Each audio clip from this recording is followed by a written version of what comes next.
E aí, galerinha, tudo bom? Então vamos lá.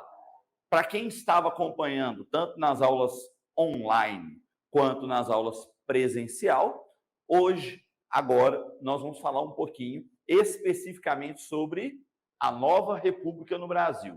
Aspecto importante, né, que pode cair lá na sua prova do concurso, beleza? Então, quais são os pontos mais importantes deste momento histórico que eu estou trazendo para vocês aí? Governo Sarney, governo Collor, depois nós vamos falar do governo Itamar Franco e Fernando Henrique Cardoso, beleza? Bom, então vamos lá. O governo Sarney. O governo Sarney começa logo depois do processo de redemocratização no Brasil, assistido a partir da organização da eleição indireta para a presidência da República, né? Quem deveria, teoricamente, assumir a presidência da República era o Tancredo Neves, só que Tancredo adoeceu, né? Morreu, e aí quem assumiu foi o vice. E essa ascensão do Sarney ao poder foi uma ascensão onde que grande parte da população ficou muito desconfiada, né? Porque ele era um político da antiga Arena, né? A Arena que era um partido ligado aos militares. Então houve uma certa preocupação da sociedade, principalmente dos setores voltados às perspectivas democráticas do Brasil, de não ter de maneira efetiva um retorno à democracia no Brasil. Entretanto, Sarney, sabendo disso, político esperto, né, político experiente, ele quis governar com o povo, né? Era muito comum a presença do Sarney na televisão, né, se dirigindo ao povo brasileiro na expressão que ele utilizava naquele momento histórico, que era brasileiros e brasileiras, né? Então, era uma perspectiva dele usar a televisão, que era o principal veículo de informação e de comunicação naquele momento histórico, para que ele se aproximasse mais dos setores populares e assim tivesse apoio para que ele conseguisse garantir uma governabilidade e uma estabilidade política no seu governo. Por que que isso era necessário? Porque nós estávamos vivendo em tempos de inflação. Aliás, inflação não. Nós estávamos vivendo em tempos de hiperinflação. Né? A inflação no Brasil era altíssima, quase 80% de inflação, se não mais. Né? Chegou a ficar 125% de inflação. Né? Então, era uma inflação galopante. E era necessário tomar uma atitude para resolver essa questão da hiperinflação no Brasil, em um momento histórico, década de 80, que ficou conhecido como a década perdida. Se a década de 70 foi tida e vista como sendo a década de crescimento econômico no Brasil, a década de 80 foi considerada a década perdida. Por quê? Ainda estávamos sob o forte resquício da crise do petróleo. O Brasil era um país que estava endividado, inclusive não pagou a sua dívida, deu calote da dívida externa, né? Teve que renegociar a dívida existente, o que perdeu crédito internacional. A inflação muito alta, a recessão muito alta, e era necessário fazer ou tomar uma medida para tentar reverter esse quadro econômico que não era favorável ao Brasil. Enfim, para atingir este objetivo, o que foi criado? Foi criado um plano conhecido como Plano Cruzado. Em que consistia especificamente o Plano Cruzado? No congelamento de preços e no congelamento de salários. Né? Então, com o objetivo de evitar o aumento do preço de maneira desenfreada, com o objetivo de tentar fazer com que não houvesse o controle, né, da inflação e o controle da diminuição do valor da perda monetária do salário, criou-se o Plano Cruzado. Né? Para isso, a atitude tomada foi a criação do congelamento de preços. Né? Então, o governo, através da SUNAB, o que é a SUNAB? Superintendência Nacional de Abastecimento, publicava no jornal, não era a época do TikTok, não era a época do Instagram, não era a época do Facebook, né? Não era a época do WhatsApp, né? Nem o computador era disseminado de maneira tão grande assim no Brasil, e internet também. Então, era no jornal, publicava nos principais jornais de circulação da época uma tabela com preço dos principais produtos do Brasil. Como no Brasil, até então, existia um controle de importações, né? Então, a quantidade de produtos não era, a diversidade de produtos não era tão grande assim, né? Então, o governo listava o preço dos principais produtos, né, da cesta básica, produtos de consumo diário, e o supermercado e os comerciantes não podiam vender os produtos mais caros do que o preço divulgado pela tabela da SUNAB. E aí ele conclamou, né, nesses discursos televisivos que ele fazia, a população para ajudar, né? E a população, de fato, nesse processo de redemocratização, topou fazer isso e, de fato, ajudou, né, pelo menos inicialmente, nessa tentativa de controle da inflação. Eram os chamados fiscais do Sarney. Quem que eram os fiscais do Sarney? Na maioria das vezes, dona de casa, que saía no supermercado, Carrefour, Mineirão, enfim, nos supermercados, com a tabela de preço da SUNAB, fiscalizando as gôndolas do supermercado para ver se o supermercado estava vendendo a mercadoria naquele preço. Se fosse menor, beleza, mas estava vendendo naquele preço. E quando houvesse a venda do produto por um preço maior, denunciava o supermercado para a SUNAB, chamava literalmente a polícia. Nessa época, um delegado ficou muito famoso, chamado Romeu Tuma, né, que era delegado da SUNAB, então ganhou muito prestígio, dava muita entrevista e etc. Bom, até então parecia que ia dar tudo certo. Entretanto, todavia, contudo, né, não deu. Por que não deu certo? Porque começou a ter a falta de produtos no mercado. Por quê? Porque o governo congelava o preço da mercadoria, mas ele não congelava, por outro lado, os insumos necessários para produzir aquela mercadoria. Isso não era congelado. Então, o preço da mercadoria final estava congelado, mas os insumos necessários para a produção da mercadoria não, né? Então, vamos dar um exemplo básico aqui, né? Eu vou fazer leite condensado. Eu tenho uma fábrica que produz leite condensado. Qual que é o insumo necessário para a produção do leite condensado? Leite e, vamos colocar, açúcar, sei lá como é que faz o leite condensado, vai dando um exemplo, né? E aí o que acontece? O preço do leite não era congelado do produtor, o preço do açúcar não. Então eu comprava o preço a um valor X, beneficiava o produto, e na hora de eu vender o produto eu tinha que vender por aquele preço lá. O que as pessoas começaram a fazer? Os produtores de mercadorias começaram a fazer, ou os comerciantes começaram a fazer, né? Porque o seu custo fixo, ele não estava tabelado, preço de água, luz, PTU, condomínio, aluguel. Então, o que o cara fazia? Ele pegava o produto e segurava o produto lá dentro do supermercado, né? E não colocava o produto nas gôndolas do supermercado, esperando que houvesse o reajuste da tabela de preço da SUNAB. Então, o que começou a acontecer? Falta de produtos nas prateleiras. Você ia no supermercado e via as prateleiras todas vazias. O que começou a acontecer? O ágil. O que era o ágil?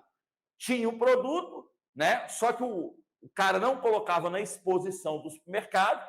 Quando você fosse reclamar com o gerente, eu estou precisando comprar leite, não tem leite. O cara fala, não, tem, só que eu te vendo por um preço um pouco maior. Quer comprar?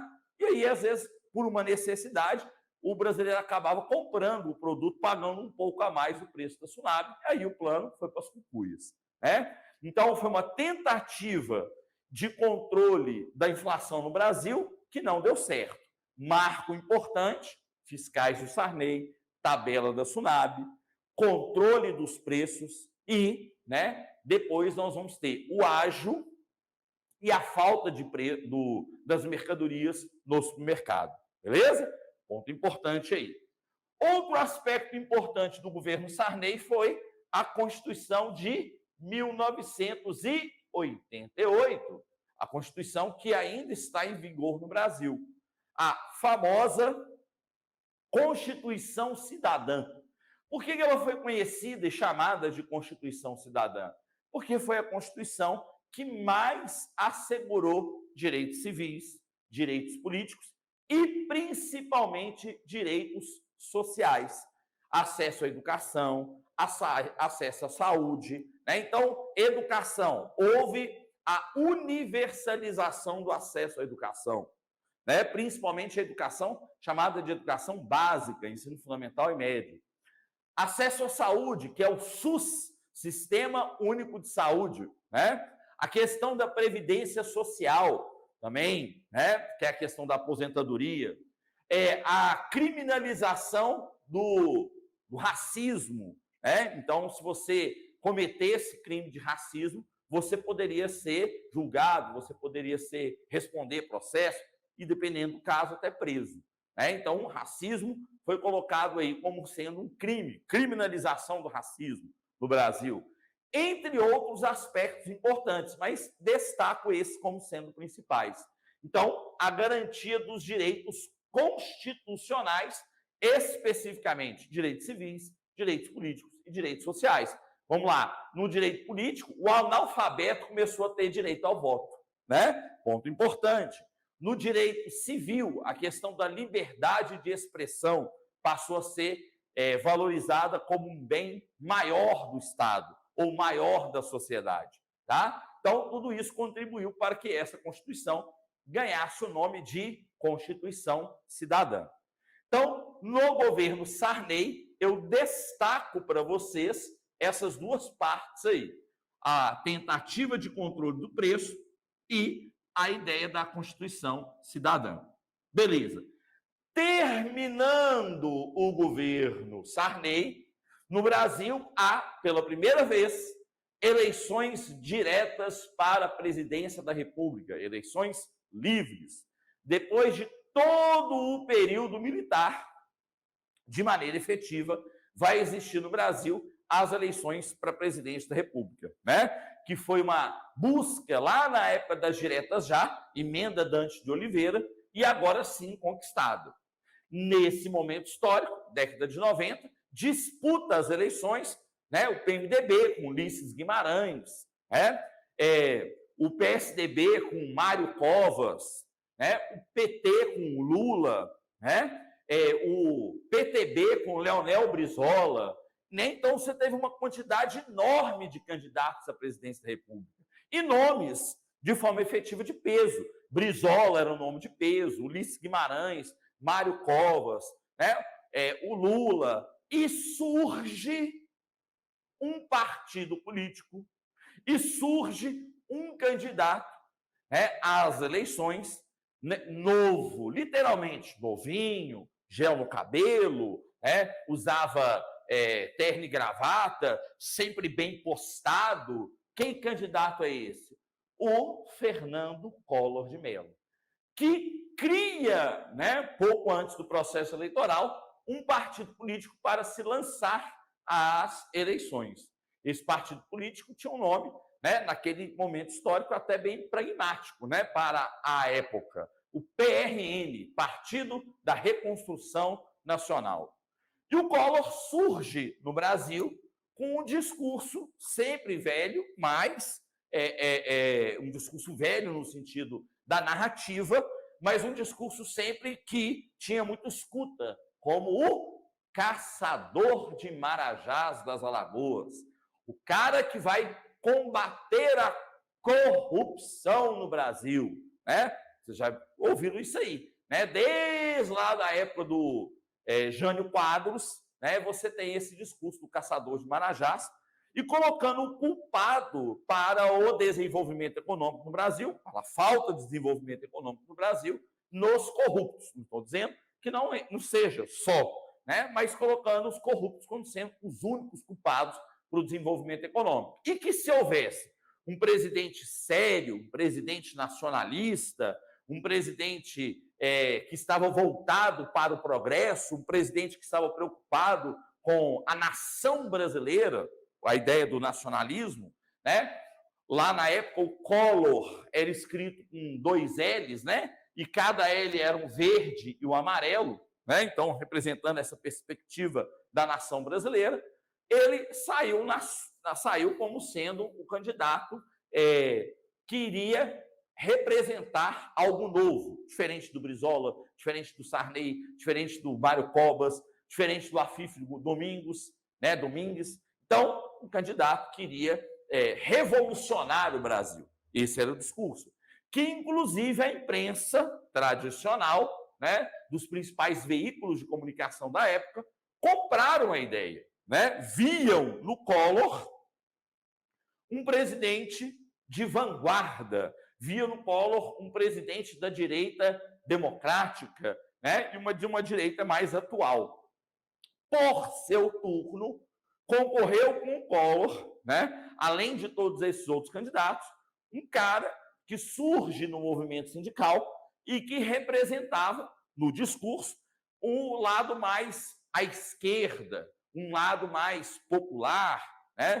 Que era o Lula com o PT. Né? E aí a classe média, as elites, a população, às vezes, que não era, que era mais conservadora, não via com bons olhos a eleição do Lula. Né? E aí as pessoas começaram a apoiar o Collor e o seu discurso de caçador de marajás e o seu discurso de defender os descamisados no Brasil. Assim era o que ele falava. Né? Teve o processo de eleição, né?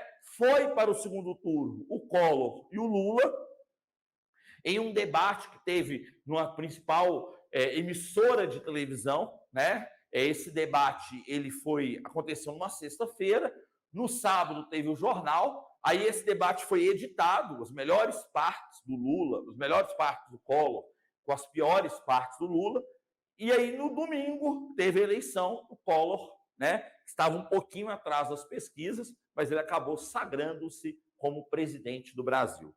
Né? E aí ele tem um problema para ser enfrentado. Qual que era o problema para ser enfrentado? A inflação.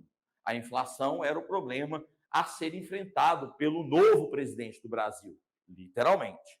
E aí o que ele faz? O Collor chama para ser ministra da Economia uma economista chamada Zélia Cardoso de Mello.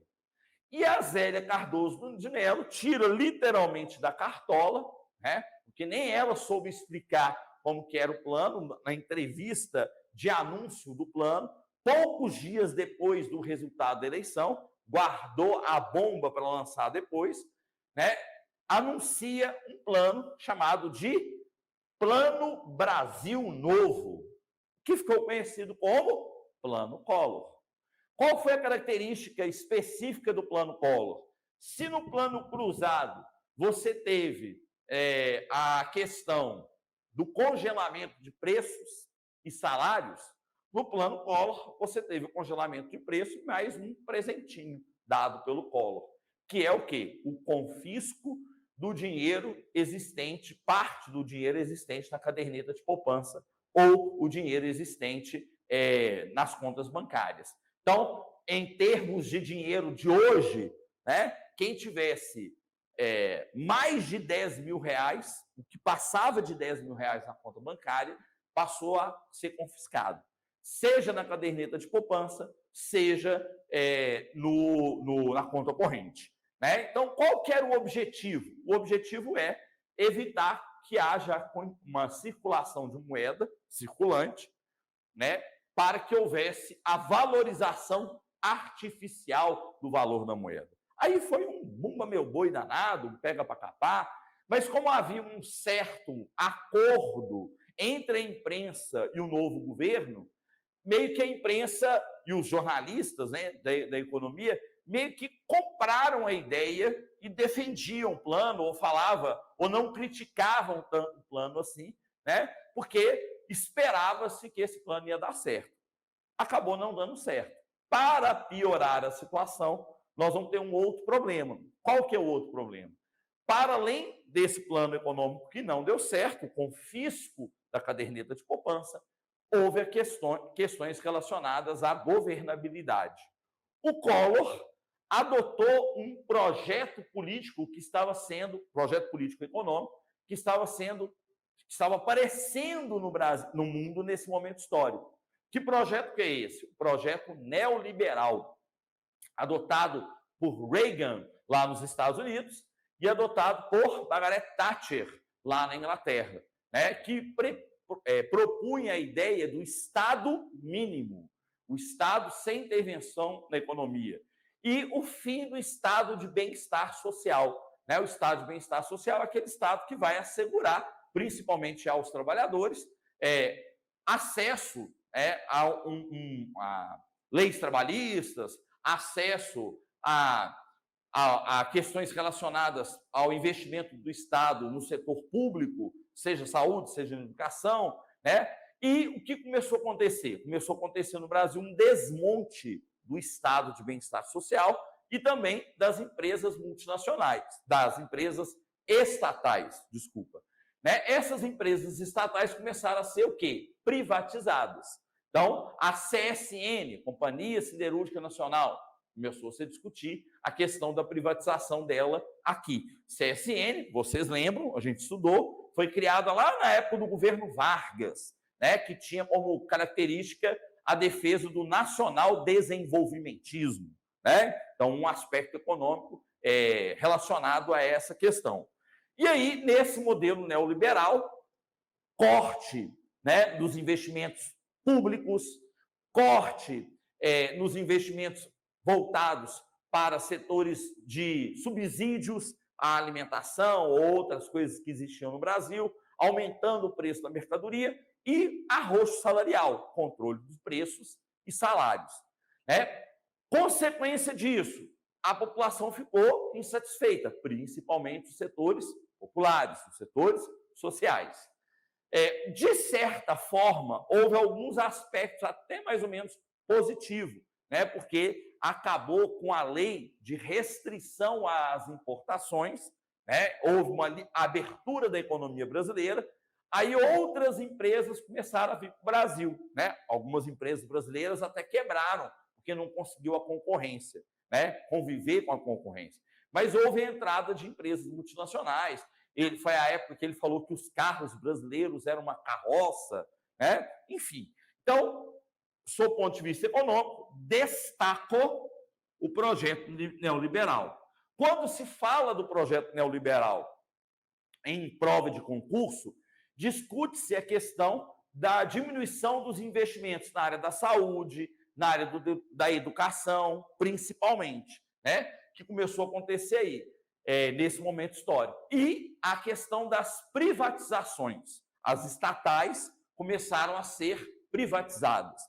Em destaque, nesse momento histórico, a CSN. Somado a esse cenário, né, o cenário do Plano Brasil Novo, o cenário do projeto neoliberal, da implantação do neoliberalismo, nós temos uma outra coisa. O que foi? O esquema PC Farias. PC Farias foi o cara que foi o tesoureiro da campanha do Collor, né? E como tesoureiro da campanha do Collor, o que ele fez? Ele recebia dinheiro de empresários para financiar a campanha. E o que ele falava com esses empresários? Se você financiar a campanha do Collor, caso o Collor seja eleito, quando a gente ganhar as eleições, verba, nomeação, cargo público, concorrência quando você participar de alguma concorrência, eu vou te ajudar em troca do pagamento de uma propina. Esse caso foi a público, quem denunciou o chamado esquema PC Farias foi o próprio irmão do Collor, que tinha brigado com ele por questões de herança na família, chamado Pedro Collor, que acabou morrendo de câncer, né? Fez a denúncia, e aí começou-se uma investigação e começou a perceber que o PC Farias tinha um grande prestígio no governo e que o Collor estava envolvido né, em esquema de corrupção. Ele, a mulher dele, em esquema de corrupção. Né? Começou o julgamento, né, houve uma CPI, Comissão Parlamentar de Inquérito, para investigar o Collor. Com medo dele perder os seus direitos políticos, ele renuncia, né, à presidência da República. Primeiro ele é afastado, depois ele renunciou, e aí assume o vice, que é o Itamar Franco. Daqui a pouquinho nós vamos falar dele. Fundamental importância nesse momento histórico, a ação dos jovens, que saíram às ruas, né, para exigir a moralização da vida política no Brasil, exigir o fim da corrupção, exigir que houvesse a saída do Collor, em um movimento que ficou conhecido como Caras Pintadas. Por quê? Porque os jovens brasileiros, né, influenciados, né, também um pouco, de certa forma, pela televisão, né, naquela época lançou uma minissérie chamada Anos Rebeldes, que contava a história dos jovens brasileiros na época da contestação à ditadura militar no Brasil, principalmente em 1968, falava sobre as músicas de protesto. Os jovens assistindo aquela série, né, naquela época não tinha Netflix, não tinha a HBO, não tinha Paramount, não tinha esses canais de streaming, então você assistia mais televisão mesmo, né? Era uma época em que as novelas paravam o Brasil. Quem matou Odete Roitman? Pergunta para sua mãe, para o seu pai, às vezes você lembra. Né? Quem matou Odete Roitman? Enfim. Então, influenciado pela televisão, e principalmente pela minissérie, e em razão dos problemas que existiam no Brasil, esses jovens saíram às ruas e acabou gerando o movimento Cara Pintada, que é um marco importante na história do Brasil nesse momento histórico. Collor renuncia, assume a presidência da República Itamar Franco. Aí nós vamos ver o que aconteceu a partir daí, né? Como é que foi o governo Itamar Franco, beleza? Então, depois do governo Collor, a partir de sua saída pela porta dos fundos de Brasília, literalmente, né? Começa um novo governo, que é o governo do mineirinho Itamar Franco. Né? Então, Itamar Franco, que foi vice na chapa do Collor, assume a presidência da República para terminar o mandato do Collor. Né? Então, ele tinha a função de terminar o mandato do Collor. Quais foram as características do governo Itamar Franco? Né? Então, primeira característica foi a continuidade das privatizações. Então, o início do processo de privatização, por exemplo, da CSN, começou no governo Collor e ele deu continuidade a essa perspectiva neoliberal. O neoliberalismo era moda na época. Né? Então, ser neoliberal era ser moderno, era ser ligado ao novo, era ser ligado ao progresso. Esse momento histórico também é um momento histórico no mundo da globalização da economia, que o professor de geografia com certeza conversou com vocês, né, a respeito dela. E dentro dessa globalização da economia estava essa ideia do Estado mínimo, privatizações, abertura de mercado. No Brasil fez muito sucesso, né? Começou a ser discutido a questão do Mercosul, depois até não foi muito para frente, né? Até as escolas públicas e particulares introduziram como mais uma língua estrangeira moderna o espanhol nesse momento histórico, em razão do Mercosul, né? Para que nós possamos saber falar a língua dos nossos hermanos da América Latina. Só que acabou o Mercosul não engajando e hoje nas escolas até o espanhol, né, é uma opção, no Enem é uma opção, mas ainda a língua inglesa ela é forte, né? Enfim. Então, privatizações. Outro aspecto importante, nós tivemos um plebiscito em 1993. Esse plebiscito estava discutindo qual seria a forma de governo no Brasil, olha que legal, assim, diferente, né? Se seria república ou se seria monarquia. Né? Aí os herdeiros de Dom Pedro II, os herdeiros da família real, que até hoje existem, né? Vivem lá em Petrópolis, alguns, fizeram propaganda na televisão a favor da monarquia, falando quais seriam os benefícios da monarquia para o Brasil. Tá? Então, a forma do governo. ou o sistema de governo, se seria o sistema presidencialista ou o sistema parlamentarista, né? Como todos sabem, o Brasil é o quê? Uma forma de governo em que, né, nós temos uma república e essa república é uma república presidencialista, tá? Mas essa discussão aconteceu nesse momento histórico aqui. E o grande trunfo do Itamar Franco, que ele vai ser sempre lembrado, foi a criação do Plano Real. Era necessário combater a inflação, a moeda brasileira estava desvalorizada, e aí chamou-se, né, Pedro Malan, entre outros economistas, Fernando Henrique Cardoso, que não era economista, mas manjava do assunto, né, para escrever um plano para recuperar a economia brasileira, que naquele momento histórico, a questão da inflação, era o grande inimigo do Brasil, o grande inimigo do Estado brasileiro, do povo brasileiro, da sociedade brasileira. E aí criou-se a chamada URV. O que é isso? A Unidade Real de Valor, que foi a paridade do dinheiro brasileiro com o dólar, né? Então, uma URV valia $1. E a moeda que passou a ser, a unidade de valor que passou a ser contabilizada, não era o cruzado, não era o cruzeiro, era o quê? A URV. Né? Então, quando você ia comprar as coisas, você olhava qual que era o valor do URV naquele momento, naquele dia, e pegava a quantidade de cruzeiro, cruzado que você tinha na sua moeda, na sua carteira, para pagar aquilo que dava em URV. Né? E o Estado brasileiro tinha dinheiro em caixa porque privatizou um monte de coisa, então ele teve dinheiro para bancar essa paridade real versus dólar.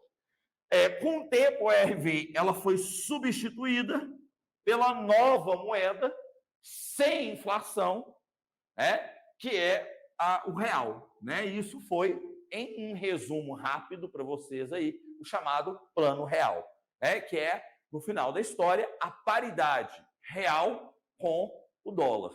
Então, o Brasil ficou livre da inflação. Né? Hoje nós temos uma inflação de 5%, né, tal, mas não era tão grande igual era antes. Tá? E aí, quem foi o responsável por essa discussão, quem foi o responsável por lançar esse plano, foi o Fernando Henrique Cardoso, como ministro da Economia do Itamar Franco. Né? Também foi ministro da Economia do Itamar Franco esse menino que concorreu à eleição aí para a presidência da República, é o Ciro Gomes. Né? Mas o Fernando Henrique foi o grande garoto propaganda do Plano Real. E aí, o Fernando Henrique Cardoso, como grande garoto propaganda do Plano Real, se lança para a disputa à presidência da República, de novo, disputando com Lula, disputando com outros, mas especificamente com o PT, que já surge e se consolida como um partido político aí, né, no Brasil, e o Fernando Henrique ganha no primeiro turno. Né? Então, a primeira eleição, o Fernando Henrique I, ele ganha no primeiro turno. Tá? Então, nós vamos ter o governo do Fernando Henrique, né? Fernando Henrique I e Fernando Henrique II, tá? Então, ele vai assumir e vai ficar em 2 mandatos, por isso que a gente coloca aqui de 1995 até 2002, né? 2 mandatos. E o que caracterizou o governo do Fernando Henrique foi a continuidade do projeto neoliberal. Aí agora nós vamos ter uma outra grande empresa sendo privatizada, que foi a Vale do Rio Doce, hoje chamada de Vale. Né? Então, empresa de commodity, empresa que vende minério de ferro, né? Então, foi privatizada também, a Vale, entre outras empresas. Esse momento histórico também é um movimento histórico de aparecimento de um movimento social que, naquele momento histórico, se torna importante no sentido de contestar a questão do acesso à terra no Brasil, que foi o MST, Movimento do Sem Terra, que foi, naquele momento, no início, até mesmo romantizado. Né? O MST, o movimento do MST, fez parte até de novela, está sendo reprisada hoje, né? a novela Rei do Gado, né? E aparece lá falando sobre o movimento sem terra, o senador Caxias, né? Que é essa questão da moralização da vida política. falar sobre o escândalo dos anões do orçamento. Então, a questão da corrupção sempre foi um problema muito grande em Brasília, mas surge o Movimento Sem Terra, que, para reivindicar a reforma agrária, começou a invadir terras, propriedades devolutas ou improdutivas ou não, né? Então, para meio que na perspectiva de representar os seus interesses, apresentar as suas ideias, né? A sua perspectiva de Estado, né? A sua perspectiva de reforma, a sua perspectiva de ação social, tá? Como o Fernando Henrique ele teve um grande prestígio, ele apresenta uma emenda constitucional, ele não, né? O partido dele, que é o PSDB, apresenta uma emenda constitucional com o objetivo de dar continuidade a eles no poder, que foi a emenda constitucional sugerindo a reeleição, o que acontece, né? Então, se hoje, né, nós temos a reeleição para prefeito, governador, presidente da República, ela surge nesse momento. A Constituição de 1988, ela tira o mandato presidencial de 5 para 4 anos, mas sem reeleição. Aqui, na época do Fernando Henrique Cardoso, né, e com o sucesso do seu primeiro governo, que o governo dele, primeiro, foi marcado por um aspecto positivo, institui-se a reeleição. Outro ponto importante é uma lei que até hoje está em vigor, que é a chamada Lei de Responsabilidade Fiscal. O que é essa ideia de lei de responsabilidade fiscal? A ideia de que o Estado não pode mais gastar mais do que arrecada. Então, ele tem que mandar para o Congresso, no ano fiscal anterior ao ano em vigor, qual que é o orçamento. Então, por exemplo, em 2022, manda-se o orçamento de gastos para 2023. E o governo só pode gastar o dinheiro daquele orçamento que ele mandou. Então, falou assim, ó, eu vou pegar do dinheiro que o Brasil tem, vamos imaginar assim, 10 bilhões de reais, estou chutando. Tá, então desses 10 bilhões de reais, 2 bilhões vai para saúde, 3 bilhões vai para educação, 1 bilhão vai para defesa, pronto. Aí aprova o orçamento, ele não pode gastar mais do que isso. É a chamada Lei de Responsabilidade Fiscal. Qual que era o objetivo? O objetivo é fazer com que mostrasse para os investidores internacionais que o Brasil estava com uma preocupação fiscal de não ser o Estado gastão, o Estado que vai precisar de empréstimo, que vai conseguir honrar seus compromissos, enfim, né? Então, a Lei de Responsabilidade Fiscal. E um outro aspecto importante que nós vamos ter no governo Fernando Henrique Cardoso foi a questão do apagão, né? Então, a questão do apagão foi um outro aspecto importante aí que ocorreu durante o governo dele. Muito tempo sem investimento em infraestrutura das hidrelétricas no Brasil, houve um período de estiagem, né, muito grande, falta de chuva, os reservatórios não encheram e a matriz energética do Brasil é a matriz energética das hidrelétricas, ou seja, depende de São Pedro, não encheu e o que começou a acontecer? Falta de energia, né? Em razão do sucesso do Plano Real, o Brasil até apresentou um certo crescimento econômico, o que fez com que a indústria gastasse muita energia, só que o Brasil não tinha disponibilidade de energia para isso, né? E como não tinha as termoelétricas ainda, como não tinha investimento em energia eólica ou energia solar, e nas próprias hidrelétricas tinham poucas, houve momentos literalmente de apagão, né?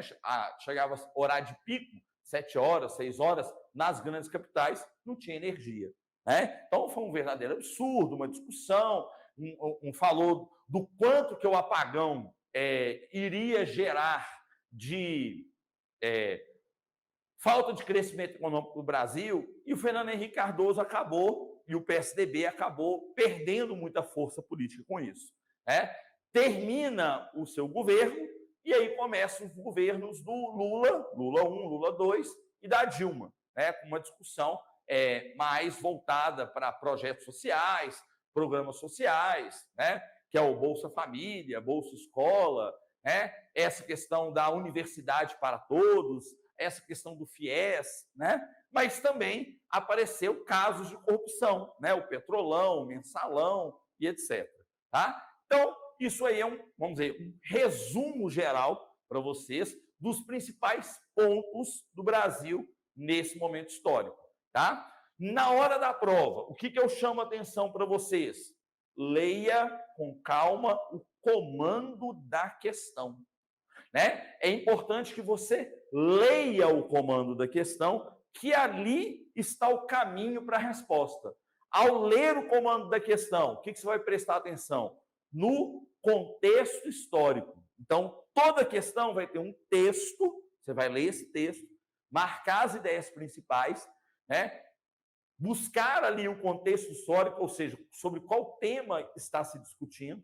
No comando da questão, observar o que daquele contexto se quer saber e, a partir da leitura dos distratores ou das alternativas, buscar lá o que é, né, o que está fazendo uma contradição com o texto da questão, o que está fazendo uma redução ao texto da questão, ou extrapolando o texto da questão para você não marcar. E buscar marcar aquilo que está condizendo com o tema do texto da questão e aquilo que está condizendo com o que está sendo argumentado, perguntado. Beleza?